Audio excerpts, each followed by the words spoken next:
You've sent a couple of players to the NFL in the last couple of years, in Brian McCann, Sterling Moore. Last week you had Pro Day with 3 of your guys there, Richard Crawford, Chris Banjo, Justin Sorrell.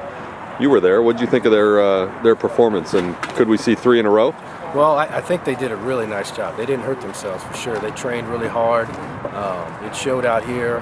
I talked to a few of those scouts. They were really impressed with what they did, their footwork and their tenacity with it. And so I think those guys who get a chance, you never know, but I know that they didn't hurt themselves. They're going to be in position to do some good things.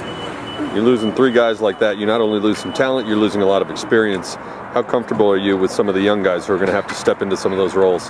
I'm real comfortable with talent-wise. It's just experience and getting their feet wet in the system and that type of thing. But they're working really hard. I like their work ethic right now, and they're real attentive. They know that they're the next ones up, and so they're putting a lot of effort into polishing up the little things. And I'm excited to see what they do this spring. You got a couple of young corners. Chris Parks has been here a couple of years. J.R. Richardson for one.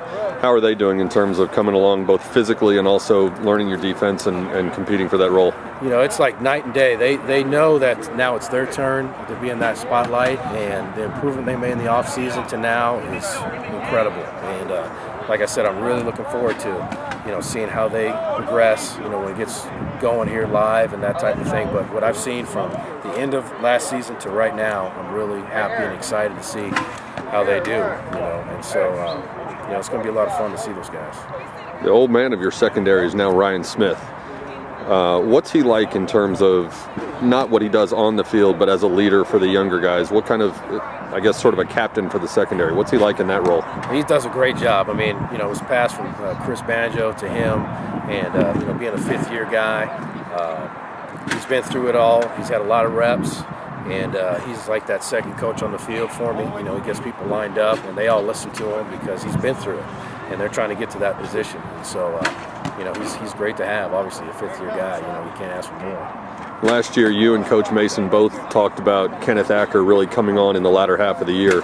What kind of improvement or development did you see in the second half of the year that made you guys sort of sing his praises a little bit? And how good can this guy be? Well, he can be really good. It's up to him.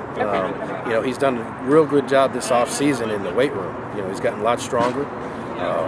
And then, like you said, at the end of the season, he was just getting reps and getting a good feel for playing that position because he hadn't really done it in the past. In high school, he was more an offensive guy. He scored a lot of touchdowns, quarterback, receiver, and it just started to click for him. Now he feels real comfortable, understands what it takes out there on the edges. He's a great tackler. He's real physical, and he's got the height and size. So, the sky's the limit for him. We mentioned Ryan Smith at the safety spot. Lining up next to him, Chris Banjo was starting there forever. And now you've got, 4 or 5 guys competing for that other safety spot. You got Jeremy Gray, you got the new guy, Daniel Roundtree. Jay Scott, Hayden Greenbauer. How's that spot shaken out as far as competing? Are they trying to establish a pecking order now, or is that something you'll sort out in August? Well, it's ongoing. Every day I evaluate and see how they're improving. If any of those guys you mentioned were in the game, I'd feel comfortable with because they put the time in and they know the system, and so I'm good with any of them, which is a good luxury to have. But we'll see how it shakes loose. Nothing's set in stone by any means. We'll see how the best guys will play. I promise you that. There won't be a good guy standing next to me on the sideline. I promise you. You recruit a junior college guy. Obviously, he's a little bit older, a little more mature.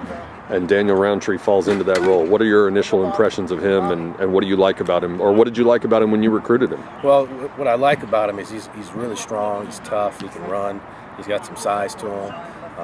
Right now he's just trying to learn it all, so I'm trying to give him a little bit of a pass, but he's a pretty sharp guy, and he's picking things up. Like I said, we've done a lot of stuff individual-wise, haven't really had a chance to compete on the big level yet, but I like what I see so far. We'll see next week.